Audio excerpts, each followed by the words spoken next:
Welcome to the Dogish podcast, the only podcast dedicated to pet parents and the topics, personalities affecting their lives. I'm Sylvia West, dog mom, certified professional dog trainer, and pet expert at Dog Up in This Bitch. And with me, as always, is my fabulous co-host, Mr. Oh, Jason. whoa. Yes. A full, mostly fabulous. Listen, everyone's going to know what happened with the dog dad joke here shortly. So that's me giving you side eye. No, two dog dad jokes today. I know he Just so you doubled know. up. It just be prepared for much amazing joke enjoyment. Jason, our next guest is super exciting. Her name is Claudia. We're diving back into the dog sports rabbit hole, by the way. This week we're talking to Claudia about Treibball and Alaska, which sounds so cold. Very cold. So I'm ready. Are you ready? Let's do this. Let's do it. Off we go. Okay. Well, good morning. Good morning, everybody. Good morning. Claudia's coming in from Alaska again. She just got done telling us how hot 70 degrees up there, and they consider getting swimming pools for the dogs around that time. Yes. Which, as well, someone... it's not right. And it's not 70 degrees now. It's roughly 0 degrees now. But in the peak of the summer, it might get really hot at 70 degrees. Which, being someone that's the difference. Yeah, being someone that's from California, I'm like 70. Girl, it gets 102 here in the city. So oh my God. 70 doesn't sound very hot to me. Well, and I've lived in Phoenix where we've tipped into the 120s. 120. Yeah.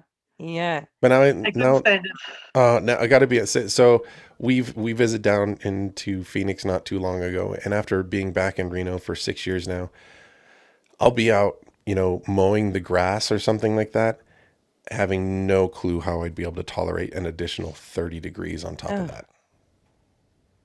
No, it's hot. But 0 is cold, so I don't know how I would be able to tolerate 70 degrees less than that. I can dress for the cold, but there's only so much you can take off. If I may, this is why I live in Southern California, where we get a nice rise, never 120, but also never 0. I think snowbirding is the way to go. That's the winter, just the end escape game. Alaska in the winter, go somewhere else where it might snow occasionally. I want to see the snow, that's nice, but I want it to go away a little bit faster. Yeah. In the summer up here in Alaska, it's beautiful. So summer is beautiful. How long is the winter? So the saying goes, Alaska has 4 seasons: June, July, August, and winter. Which is not exactly true, but it's really definitely clearly 6 months, at least where we are. I mean, I'm in the south central region, so it's a little bit more coastal here, so it's a little bit more mild here. And so our winter, 6 months from October till April, that's pretty reasonable said. Wow. April should disappear now. There's way too much snow out there right now. So what do the dogs do? Do they, I suppose they just adjust to always being cold. Like your dogs probably don't need snowshoes and jackets, or do they? I do have them for them. If you look at the picture back behind me there, the mostly white dog is the one I have right now, and she has the least coat of all of them. And so she, when she runs around out there, she doesn't need a coat. Even my Jack Russell Terrier didn't want a coat when she was running around out there. But if they're just hanging out there, if they're just hanging out around the car because we're prepping or something like that, and they cannot get into the car yet, that's cold. So that's when they need a coat, when they're hanging out.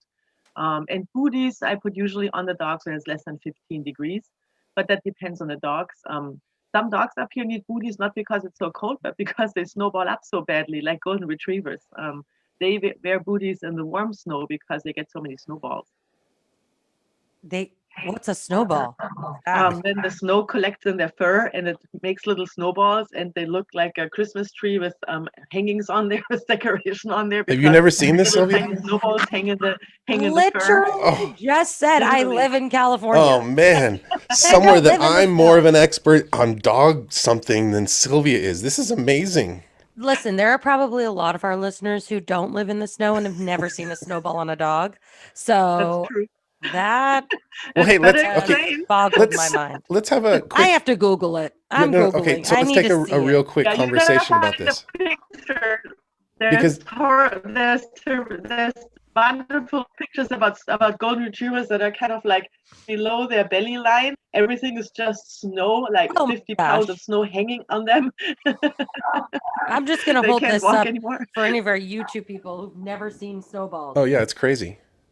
That's ridiculous, but also super cute, but I could see where that would be. Exactly. That So dog looks miserable. It's a topic here, like in most snow areas, especially like I would assume, obviously up in Alaska, but where we have these drastic changes in temperature, and all of a sudden, like on Facebook and social media and all these things, like people trying to let everybody else know that your dog is not necessarily equipped to be living outside in the snow. And if it's cold, then they're cold, and you're a jerk if you leave them outside in the here or there and things like that. But then I always feel a little guilty because you'll see about 100 of those posts, and then you'll see one, maybe two posts of somebody that has like a husky, and the husky's making them look bad because the husky has no desire to come inside, wants to stay outside in the snow, loves it out there. What are some other breeds that do really well up there in the snow, Claudia? Actually, Labrador Retrievers are doing really well out there. They love it in the snow as well. And then, sure enough, the thicker-coated ones like the Newfoundlands, Landseers, the Flock Guardian dogs, Pyrenees Mountain dogs, and stuff like that. They do all really. They want to be outside. They want to be outside. No matter how cold it is. Pretty much, no matter how cold it is. They want to be out of the weather, maybe or so. So you want to have an area for them where they can be out of the wind, and where they can maybe lie down there dry. But even that is not necessarily important. I mean, the Huskies, they know how to curl up in the snow, and they have such good insulation. The snow will never melt underneath them. They will just have a nice little cozy igloo there. Because they have like crazy. Don't they have a different coat? Don't they have like they have a like double insulated coat. Yeah. Like a really fine hair underneath, and then the fluffier hair on the outside, right? And this is why, quick tip, you're never supposed to shave your husky. Also, Pomeranians have this double insulated coat, so don't shave your Pomeranian. Poms too? Yeah, Poms have a double insulated coat. They have a super thick coat, yeah. Mm-hmm. Wow. And when you shave it, it ruins it, and you can actually tamper their natural ability to regulate their own temperature, including in the heat. Interesting. I want to real quickly go back to the snowballs. By the way, in Alaska, the snow is most of the time too cold for snowballs. We cannot have snowball fights or anything like that in Alaska very often because the snow is so cold and so dry that you cannot form a snowball unless you let it melt in your hand for super long, and by that time your fingers are frozen. So snowballing is not as often a problem as it is in other areas where the snow is warmer. Where I come from in Germany, for example, we always could make snowballs every time it would snow. So that was totally new to me here in Alaska, that in Alaska you can't make snowballs. Okay. On that note, we're going to take a really quick break.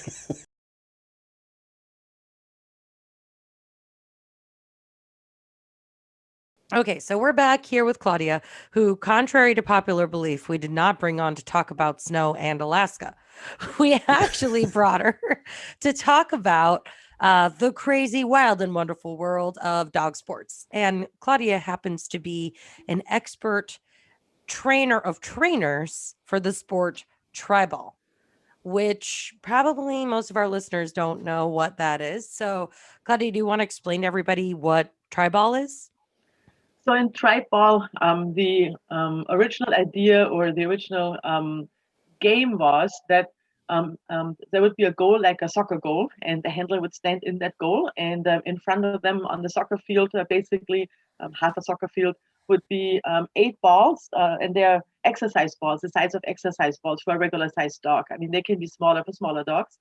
And these balls are kind of shaped in a triangle form, like a billiard on a billiard table. Okay. And the point of the triangle is away from the handler. And they need to send the dog out behind that triangle, behind that what we call the point ball. And then they need to start bringing the point ball by themselves into the goal without too much help from the handler. I mean, the handler can in the goal go right and left and give verbal cues and visual cues and everything. But the dog is on its own about what it takes to delegate that Treibball into the goal. And in the end, they need to bring all 8 balls into the goal, and the faster the better. That was the original game. They have developed that sport into a lot more than that. They play other games now where the balls are like out there on the field. there might be less balls out there for beginners. Now it's only 3 balls for beginners. And they are in different formations out there. And then sometimes they say bring ball 1 first, and then ball 2, and then ball 3. And then so they have different orders maybe for the balls.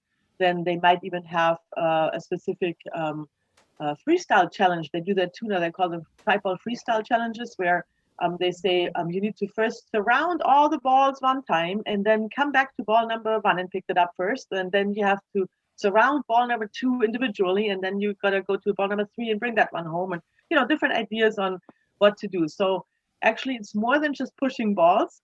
The number 1 goal is that the ball learns to push the ball towards you. And not just anywhere around in the yard, like a lot of dogs like to do that already probably. By the way, the goal is also not to destroy the ball, because it's just a ball with air filled. So they're pretty... so hold on a second. I just want to like clear something up. So you're talking about like a yoga ball, like a big, like a inflatable, like you might sit on one of these at your desk. Exactly. Ball, and they're going up to your knee, those balls. They're pretty big. Exactly. Okay, so if I'm looking at the photo behind you, so your border collie, the white one, is gonna push with their nose a giant inflatable ball into a goal where you're standing. So you can't go on the field and like corral your dog to push the ball right? No. Exactly. No, I can't. You're stuck. How far is the goal from the balls? That depends on the level of the dog, but it can go up to 20 meters, which is about 60 feet. That's far. So your dog's just like, run out there, go get the ball. It's kind of like fetch for them, so they learn kind of to fetch 60 the ball. Feet and a giant ball bigger than their body.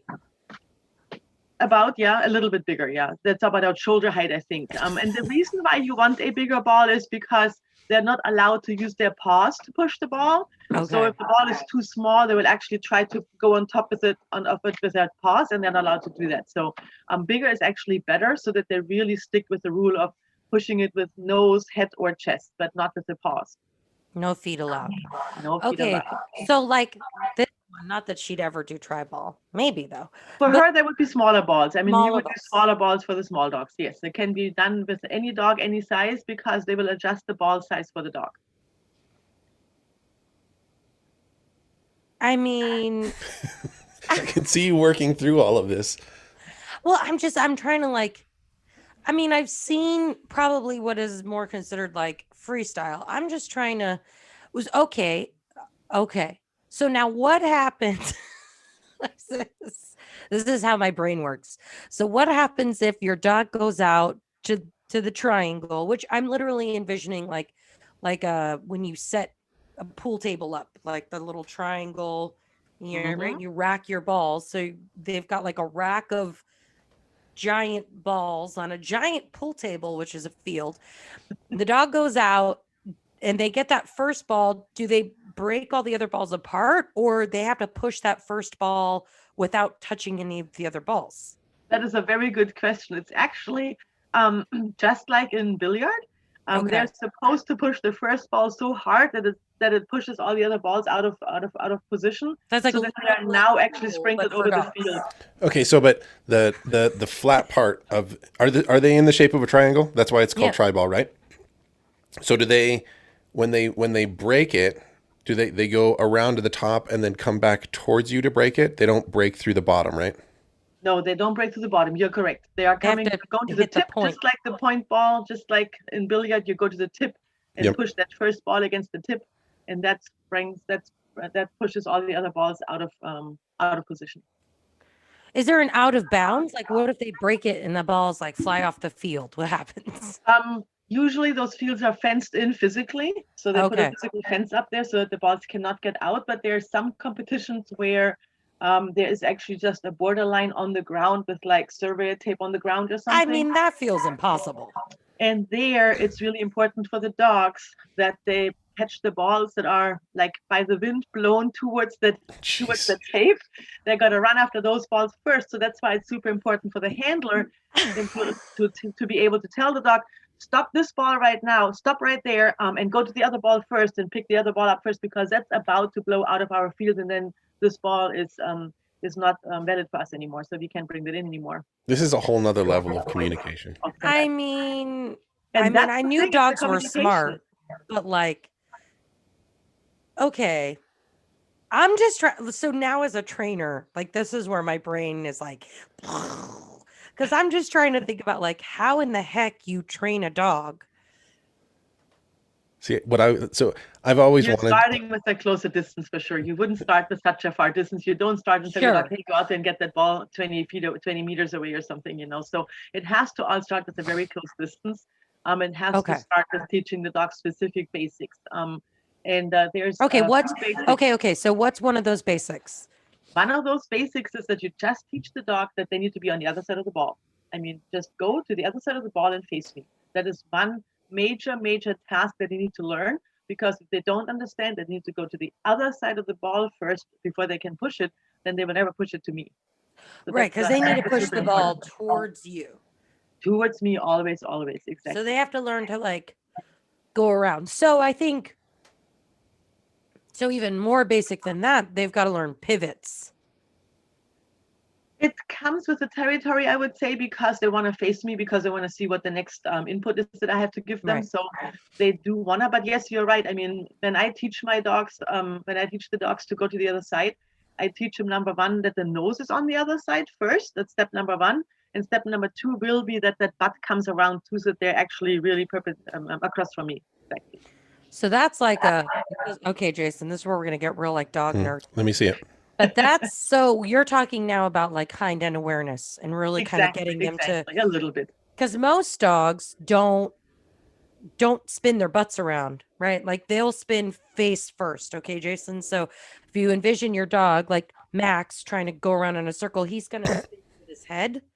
Yeah. Which what they need to do is keep their nose stationary and spin their butt around their nose. Gotcha. So exactly, that would be step one, I guess. If you at home are like, how do I teach my dog to go around the ball? You have to teach them how to pivot their hind end around. Exactly. And what we also use for that, little targets, which is a place on the ground where they need like to put a bowl their or something on. Exactly. It's something where they need to put their two front feet on. And it could be like a tipped over bowl, like you said, a turned over bowl. So it's a little bit higher for the front feet in the beginning. That makes it easier to teach them that. And when you teach them a specific spot to be on with their two front feet, and their front feet have to stay on there no matter what, then it's easier for them to then pivot that hind end around. And that spot we will place behind that ball, and then it all comes together. So that's a little bit of a help sometimes to put that spot behind the ball so that they know where to go there, and then swing the hind end around without moving the front feet. There you go.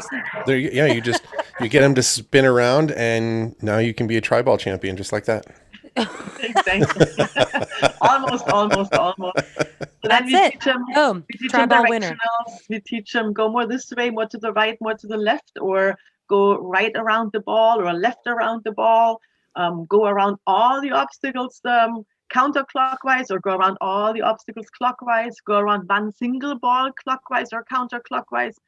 That ends in a little bit freestyle techniques where you want to teach them different cues for the different things, kind of. So what are some of those cues? Like, are we using clickers? Are we just using voice commands? Are we just randomly clapping and making odd noises with our voices? Like I can only imagine, like, as a novice, some random person just flailing and wailing and coming up with weird things versus like a pro is like clack clack, and the dog knows how to do 13 different tricks based on that.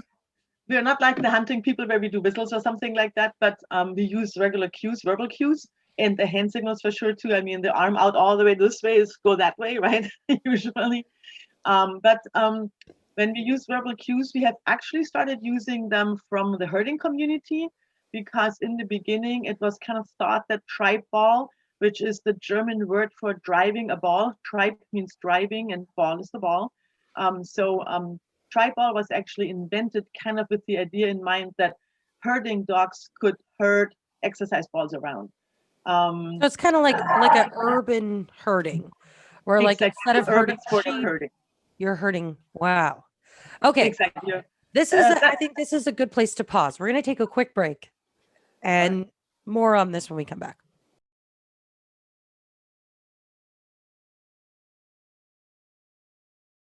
Full transparency, this isn't the first time that we've talked to Claudia. I actually had a bit of a snafu and we messed up her first recording. But one of the things that, and I apologize, Claudia, like we need to make that as a public an apology to everybody. But one of the things that you taught me last time, which was still fascinating, and I've been teaching the kids and stuff, that like all of these complex tricks and maneuvers and putting your hands out and all this stuff really starts with just getting them to come to two fingers, right? To touch your two fingers. Exactly. That's a good start with every dog. Like that was such an easy place for me to really start, and we've been mixing it in here and there, but it was just like using foods and treats. Like what were some of the nuances again to making sure that to really be able to get their attention? So you want me to show you the trick again? How to Yeah. Yep. Very good. So basically you have treats in the one hand and you have the two fingers here. And if you put your two fingers down towards your dog, but not directly in the face, the dog will come to those fingers and will look at that and say, hey, what are these two fingers doing there? And in that moment, you mark that's exactly what you wanted. That's where we use a clicker for usually, but you can mark it with a marker word as well, like, yes, you did the right thing. And in the moment, as soon as you have marked that correct behavior, afterwards, you're giving them that cookie. So first thing, offer them your fingers, then they touch those fingers, mark that correct behavior of touching your fingers with a marker, yes or click, and then afterwards give the dog a treat for that. So every marker is always followed with a cookie. There's no exception to that. So whenever you mark a behavior, you follow with a reward so that they learn, number one, this is what I needed to do. Number two, I will get a reward for this one. And I thought that was just such a and then perfect, you can make it more complicated eventually. Yep, it's super, super nice, but it actually delegates your dog, because as soon as you can delegate where the dog's nose goes, you can delegate where your dog goes. And if it's your fingers, it will always be around you somewhere and never out there anywhere else, because your fingers are with you. So you will get your dog with you. You will keep your dog with you. You can play tag games with that and tell your dog, hey, run along with me. Here's my fingers. Come on, touch them, you know. You can have exercise games with them. You can teach tricks with them. Like you can teach the trick of spin around in a circle by making them follow those fingers. You can teach them to sit up by bringing their nose up. You can teach them to lay down by bringing their nose to the floor. So you can teach them behaviors, anything. I mean, there's, I think the sky is the limit, I would say, right? I mean, apparently we're literally talking about training dogs to run around balls, push them into a goal while you stand 60 feet away. So yeah, sky is definitely the limit. So what's the most difficult trick? So we just learned, like, here's the easiest one. What would you say is the pinnacle or something that's really difficult to teach them to do? The actual game of Treibball. Right. Exactly. It's not an easy game to teach. So there's not much to it in the form of how many different things they need to know. But then putting these all together and then creating the distance and being able to do that all at a huge distance, that is hardcore work. There's no question about it. So getting them to actually go out, like just even, let's say, 10 feet, and at 10 feet distance, have them circle a ball and then push the ball to you. That's already a major task for the dog. Teaching them to direct the ball correctly so that they actually learn, I need to push a specific way and not just like hit the ball somehow, so that they learn to be responsible for the action of where the ball goes and to kind of stay with the ball so that they can actually adjust where the ball is rolling to. That steering of the ball, that takes a lot of practice and a lot of specific exercises to help the dog to figure that out, how they do that, and to even that they need to do that. So that's already like a year in the making right there, I would say, until they have learned a year. So with somebody. So just some of the basics are taking you about a year. Just a year. Yeah, I would say so. I would say it's very. I like the sport, not because it takes a year to get there, but because of the way how to get there. Because there's so many things I can do, And because it's so easy to do that, I can do that at home. I mean, I don't even need a ball. I can do so many. I mean, 90% of the exercises are not about the ball. 90% of the exercises are other things that I don't even need a ball for. So I can actually, in my house, I just set a chair out there and I say, hey, I want you to circle the chair. And I can actually exercise my dog in the house on rainy days, or when I'm just too lazy to go outside or whatever. Or it's 0 degrees. Right, or it's 0 degrees, exactly. And there's Then snowballs everywhere. I have my dog go around the kitchen island right and left, and I teach her the cues for, hey, go around the kitchen island this way, clockwise, go counterclockwise. And I'm trying to teach her different words for that. So going back to what are the words for these Treibball directions for these different moves. From the herding community, we have taken over the cues come by and away to me. Come by is the word for come by the clock, which means that the dog has to surround the flock, the sheep, clockwise, by the clock. So that's come by the clock. And then if you want them to come away from that, so counterclockwise, that's called away to me. And some people just say away, and don't say the away to me. I have to admit that somehow I have a learning disability there, and I was never able to remember that. So I was like, okay, come by means come by the clock, that's clock, the clock goes this way. Okay, that's the way. So it took me like five different thinkings until I finally was, okay, come by, it's this one. So that was always too long for me. So I needed to have something faster. So I just taught my dog clock and counter. That's how I call them, just clock and counter, because it's faster for me. I still have to think about the clock, but now that was much, much faster in my head. So clock is going clockwise and counter is going counterclockwise. And that's how I use them now. Works that for makes me. Sense. Yeah. And you get to just choose whatever words you want. So like you mentioned a year, and so a year to get some of the basics, and I mean I'm assuming that this is a year of pretty intense training, whether it's daily but even at the end of the year, are they ready to compete? Faster, probably. I have to say that I'm not necessarily a daily trainer, so a few times a week, maybe 2-3 times a week if you work on it, 1 time a week to a class maybe, and then at home 2 to 3, maybe 2 to 3 times, a little bit more training. That should do the trick. And then are they ready to compete at that level, or is there still a lot more to learn?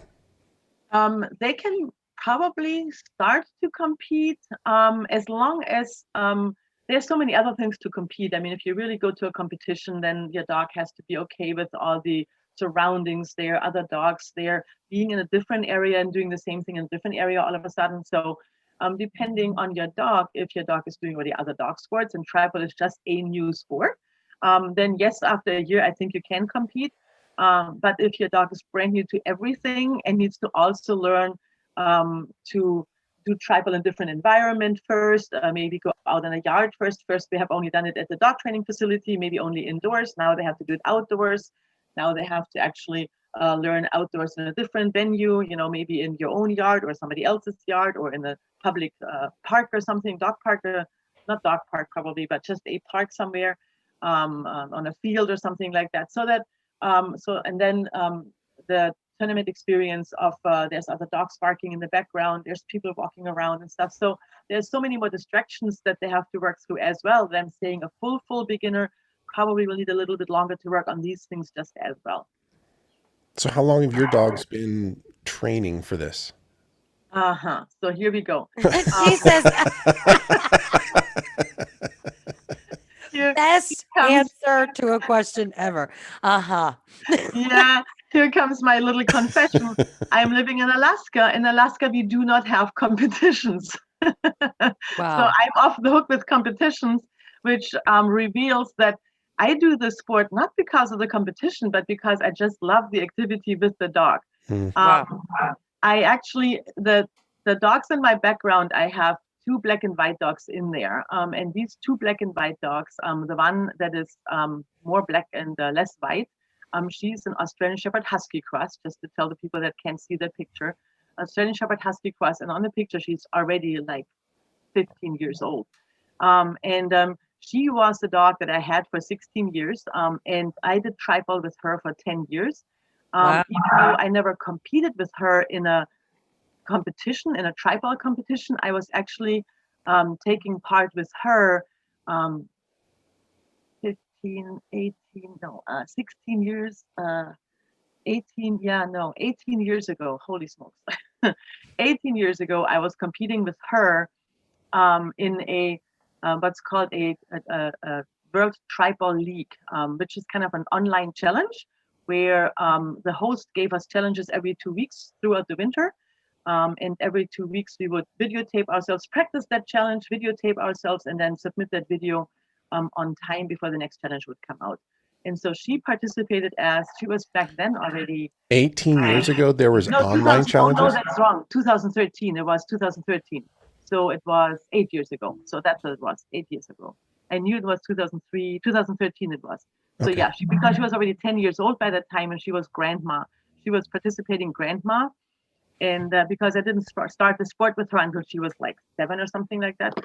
And so by the time she was 10, I was competing in that online challenge. The other dog that I have in the picture here on the right, that's mostly white and a little bit black, she is an Alaskan Husky with the border collie, with the high border collie content, like 12.5% or so. She looks a little bit like a very sprint type dog. She looks like there's some greyhound in her as well, maybe because she's so fine built. And she is my new Treibball dog, and I'm practicing Treibball with her kind of on and off for about 2 years. I had a break of half a year when I didn't really do much with her because I worked on other things. So on and off 2 years, I would say. And she is ready. She has done some online challenges now too, where we work on practices, work on skills, and then submit videos already starting last fall. So we have done that with her. Okay, well, I'm going to jump in because it's time to take a break. Okay.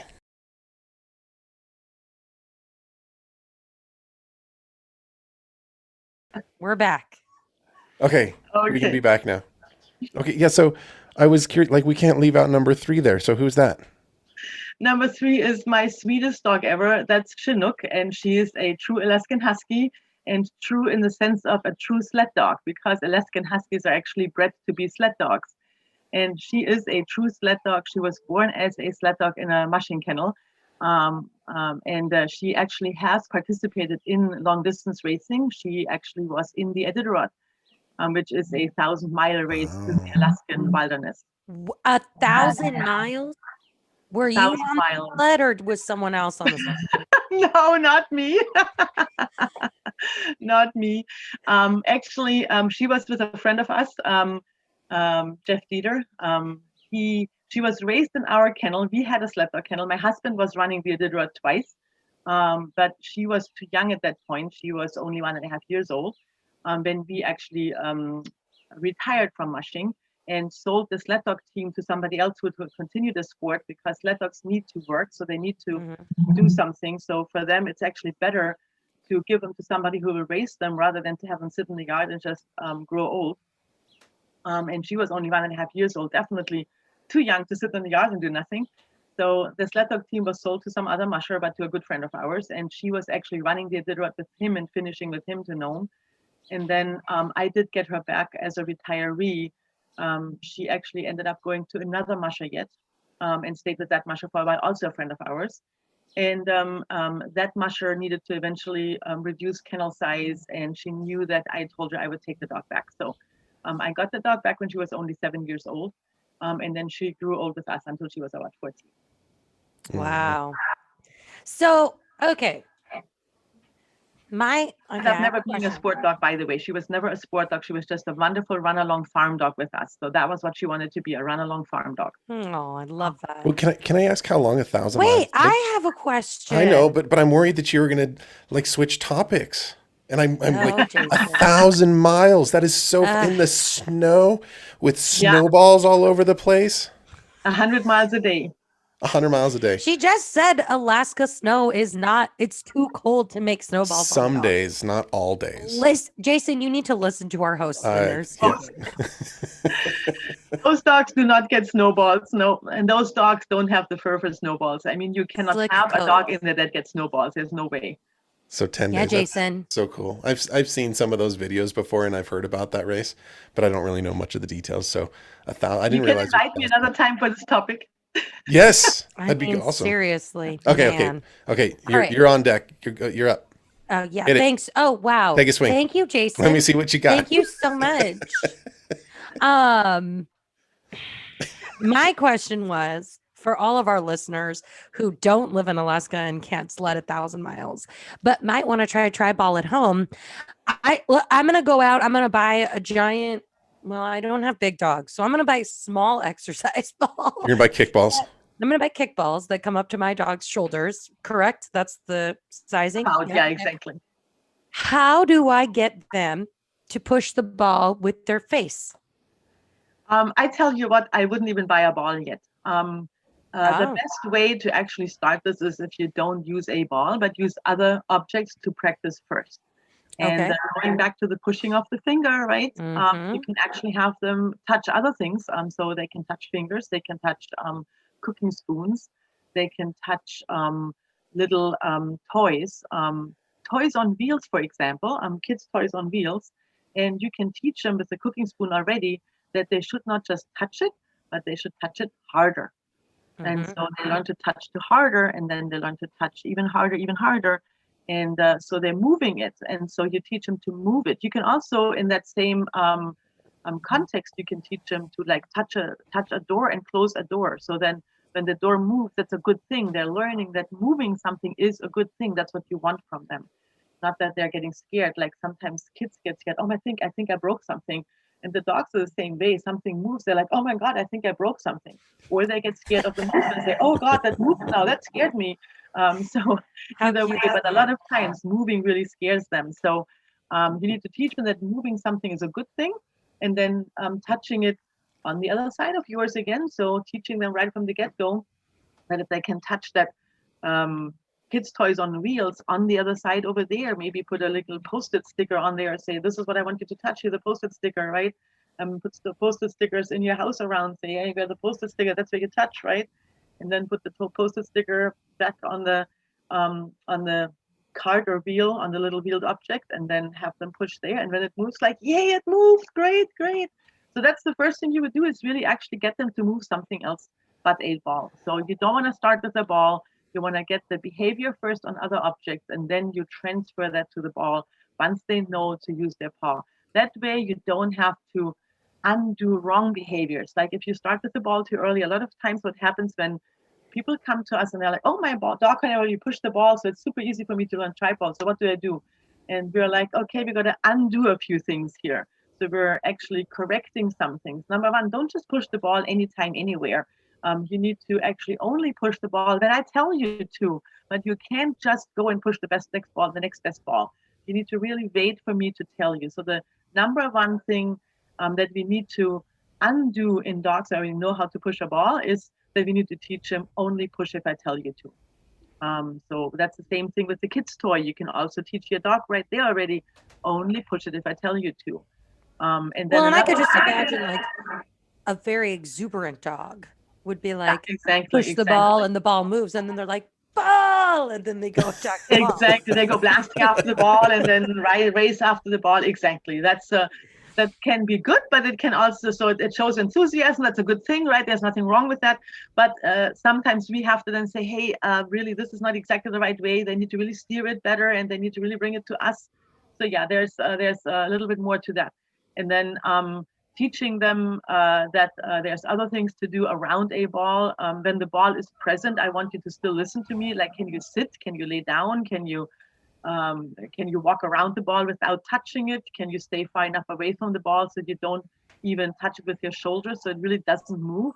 That's a very hard one. If the dogs really like the balls, they want to, even when they just go around the ball, they go so tight around the ball that they're actually just pushing the ball with the shoulder, and the ball rolls away already before they even get to the point behind the ball. So yeah, so a lot of different things to teach them first before the ball gets even involved, and then to kind of undo, or they're going with the paw for the ball and stuff like that. So that's something needs to be undone too sometimes.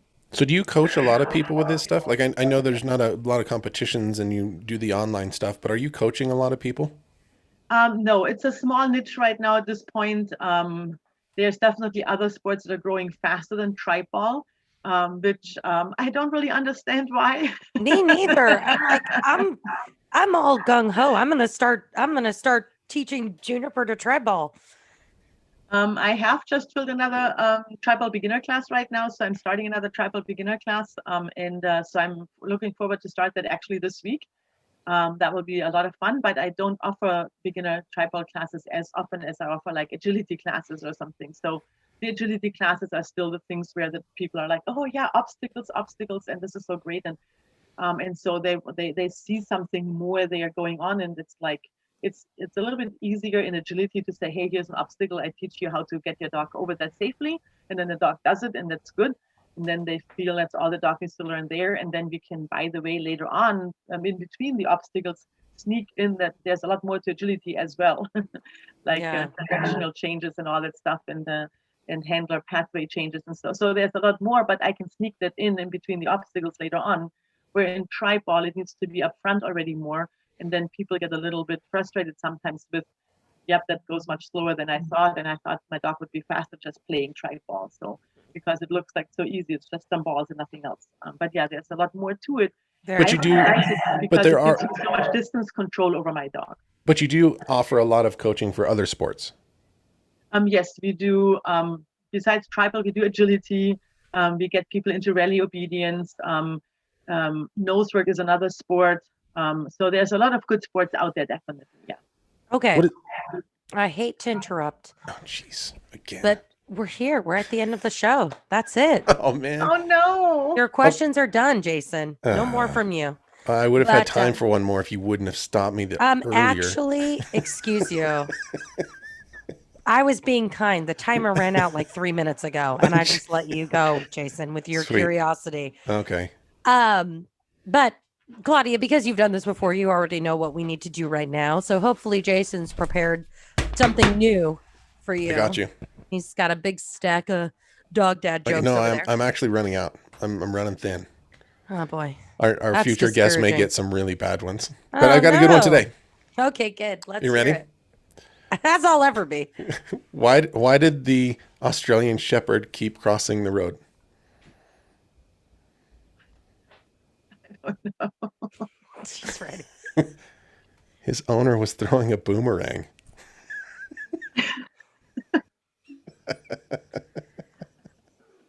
That was a good one? Yeah. What else is in that pile? Yeah, he was trying to fetch a boomerang, so he kept on going back and forth. Poor guy. Who would do that? That's not nice. Oh, Lord. There, I was thinking about the stripes of the pedestrian crosswalk, and maybe he was trying to hurt the stripes of the pedestrian crosswalk. Yeah, I thought it was like an Australian thing because boomerangs are maybe Australian. I read too much into it. Yeah, probably. Do you want a different one? I can give you. Let's no, see. It's okay. That we got the one we got. Okay. The one. All right. It's unfortunate, but it is what it is. Can it get worse from here or just better? What do you think? Apparently, it's getting worse. Here, get this. Here, no. Let me give you another one. Let me. No. Yeah. Ready? I think one is enough. No. Here you go. Okay. What the dog say to the tree? To the tree? To the tree. Bark. Stand still. I gotta pee. Bark. Yeah, that's better. That is better. Oh my goodness. It was easier to understand. So Yeah. I feel like I think Claudia and I were just too intellectual for the boomerang one. We were both like Australian Shepherd. You guys were like in your training brains. Yeah, listen, we just had a training conversation. Right. What do you expect from us? We're talking about Treibballs. I'm thinking herding, Australian Shepherd herding. Totally. And I was thinking, is an Australian thing, mate? You were on the right track with the Australian thing because it was a boomerang, right? Yeah. That's right. All right. You were All right. totally on the right track. Well, Claudia, thanks so much for bearing us again. Thanks for having me. We might have another conversation about the Iditarod, about 1,000 miles in the snow. Yes, I would love to sit and talk about that. Definitely, yeah. We'll set that up for sure. Definitely. We would love that. Cool. Thanks, Claudia. Thanks, Thank Claudia. you for having me. We'll talk to you soon. Yes. Bye-bye. Thank you guys so much for joining us on today's podcast. Thank you, Claudia from A Better Companion, for coming in and enlightening us on so much different stuff. Everything from running races that are 1,000 miles long in Australia to Alaska. What is wrong with Oh, you? my joke was at Australia. Yeah. Oh my gosh, you're all Alaska, over the continent. Australia, they're pretty much the same place. But especially about Treibball, like that was amazing on the amount of commands and what you can do and build that bond. So thank you guys so much, and thank you for joining us. As always, all of Claudia's information is going to be down in the show notes over at dogishpodcast.com. Give her a follow, check her out, and if you're looking at anything that is sports related, I really enjoy listening to Claudia and how she breaks down all those training tips. So connect with her as well. And lastly, if there's any topics, events, or personalities that you want us to feature on the show, make sure to reach out and let us know. And be sure, if you're not already, hit that subscribe button so you can be up to date on all of the exciting guests that we have coming up. We have so much more information that we're blasting you with, interviews that I cannot wait for you guys to hear. So subscribe, know when we're here. But if you're not, then every Tuesday, 1 p.m. And tell your friends. Like send it to your dog groups and just all like hook up your fellow dog moms and dog dads. Come on, guys. Make it happen. Okay. Awesome. Bye, guys.